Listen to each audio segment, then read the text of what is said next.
Friends, when we hear the name Call of Duty, we usually think about bullets, military gear, and intense action.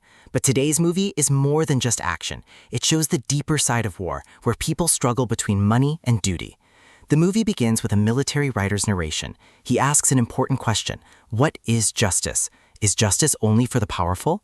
At the same time, we learn about an alliance trying to bring peace to the world. But suddenly, the movie changes tone. A hostage appears on screen. He begs for his life and asks to call the embassy. But the man standing in front of him coldly says, "Your people won't pay for you. To them, you have no value."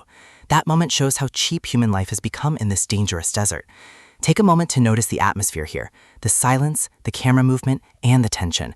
The director wants us to feel fear before the action even begins, and this is only the beginning. Chapter 2. The Sniper Attack and Elite Squad Introduction, 05 to 03. Visuals: Alpha, Bravo, Charlie positions. Sniper preparation. Voiceover. Now our main team enters the story, the Tiger PMC Union. Snipers take their positions. Alpha ready, Bravo ready, Charlie in position. The target is 400 meters away. Wind speed is calculated. Everything is ready. Here we meet Liu Xinglei, a talented but arrogant young sniper. His shooting skills are excellent, but his temper is even stronger. Captain Gao orders him, "Wait for my signal," but Liu ignores him. 3, 2, 1, bang. The hostage survives, but gets injured in the shoulder. Back at the base, things get heated. Captain Gao reminds Liu that they had rules and contracts to follow, but Liu responds, "I only care about getting paid. I'm not here to make friends." This moment shows the difference between both men. Liu fights for money. Gao fights for discipline and responsibility. Their argument becomes so intense that Liu finally says, "I'm leaving this team. I'm the best. Someone else will hire me." And suddenly, the argument turns into a physical fight. At this point, ask yourself, who do you agree with, Liu or Gao? Now the story takes a major turn. Because the hostage was injured during the last mission, the company's reputation has been damaged. They need a mission that can rebuild trust and improve their image. That's when Lucy Chen enters the story. She works as a project manager for the International Peace Foundation.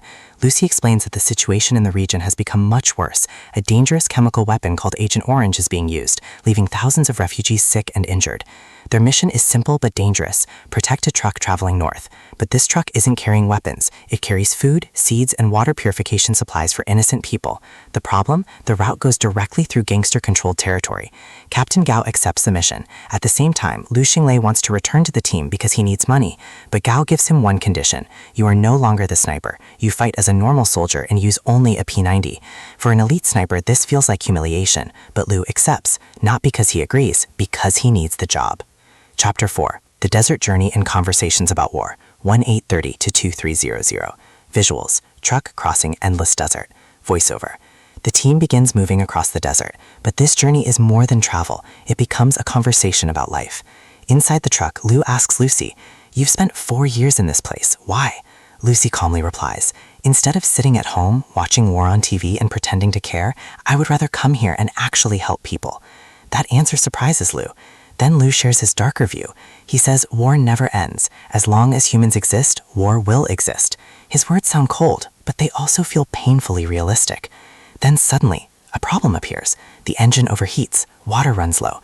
The team has no choice but to stop at a nearby government checkpoint. But one question remains: are they really government soldiers or something else? Chapter 5. The Fake Checkpoint Ambush, 2300 to 3200. Visuals: suspicious soldiers, rising tension. Voiceover.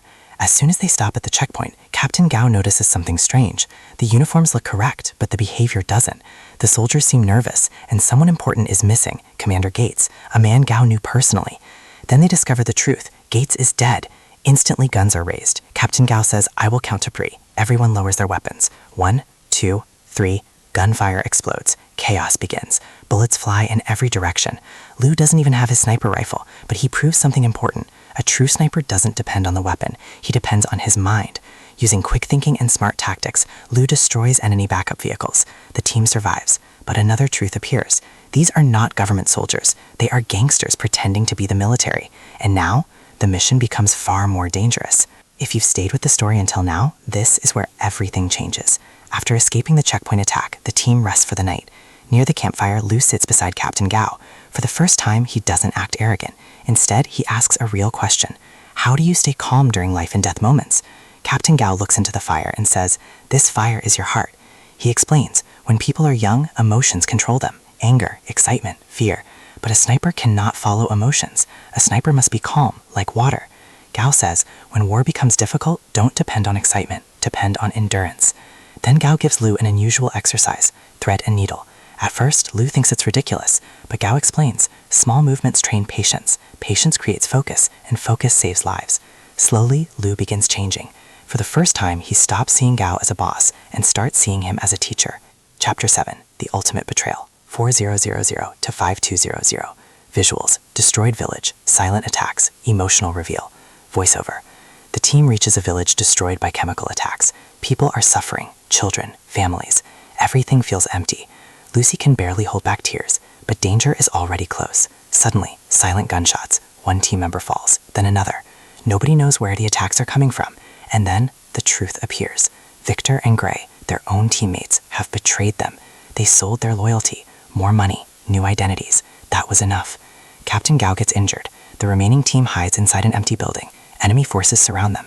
Everyone waits for a plan. Then Captain Gao does something unexpected. He gives his sniper rifle to Lu and says, from this moment, you lead Tiger Squad. Lu is shocked. Captain Gao trusts him. But Gao already knows something. Not everyone is leaving alive. Chapter 8, The Hero Sacrifice, 5200 to 010500. Visuals, final defense, emotional escape. Voiceover. Captain Gao stays behind, alone, facing impossible odds. He says, for a sniper, giving your life for others is the greatest honor. He holds back the enemies, giving Lu, Lucy, and the others time to escape. While running, Lu remembers Gao's lessons. Be like stone, no sound, no movement, no wasted breath. But the enemies keep coming. Then Mike steps forward. He smiles and says, I'm the Black Cat. I still have 9 lives. He attacks fearlessly. But this time, luck doesn't save him. Mike falls. His sacrifice hits Lu hard. The selfish sniper from earlier is gone. Now he fights for something bigger than money. Chapter 9, Final Climax, Stop Agent Orange, 0105 to 0115. Visuals, mountain position, sniper shots, final explosion. Voiceover. This is the final battle. The enemy is transporting Agent Orange to the airport. If they succeed, an entire city could be destroyed. There is no backup, no support, no reward. Only one chance. Lu and Kim move into sniper position. Distance, 1.6 kilometers. Almost impossible. Lu loads his rifle and remembers every lesson from Captain Gao. One shot, miss. Second shot, closer. The bullets continue. Lu quietly taunts. 1, 2, 3. Only one bullet remains. Everything depends on this moment. Lu breathes, stays calm, pulls the trigger. The final bullet flies. It hits the truck's fuel tank. A massive explosion fills the desert. Agent Orange is destroyed. The mission is complete. Chapter 10, Ending and Meaning of Peace, 0115, to end. Visuals, quiet desert, survivors, final narration. The war is finally over. Government forces arrive, but too late. Lucy and Lu sit under the open sky. For the first time, everything is quiet. Lu asks, what would the world look like if there were no wars? Lucy smiles and says, it's difficult to imagine, but not impossible. Then the military writer returns. He leaves one final message. Maybe one day, all wars will stay inside games, and the real world will choose peace. This journey changed everyone. Lu entered this story chasing money, but he left understanding responsibility. Captain Gao showed that real strength isn't about taking lives, it's about protecting them. And that's the end of the story. If you enjoyed this movie breakdown, tell me in the comments, who was your favorite character? And what would you do in Lu's place? See you in the next story.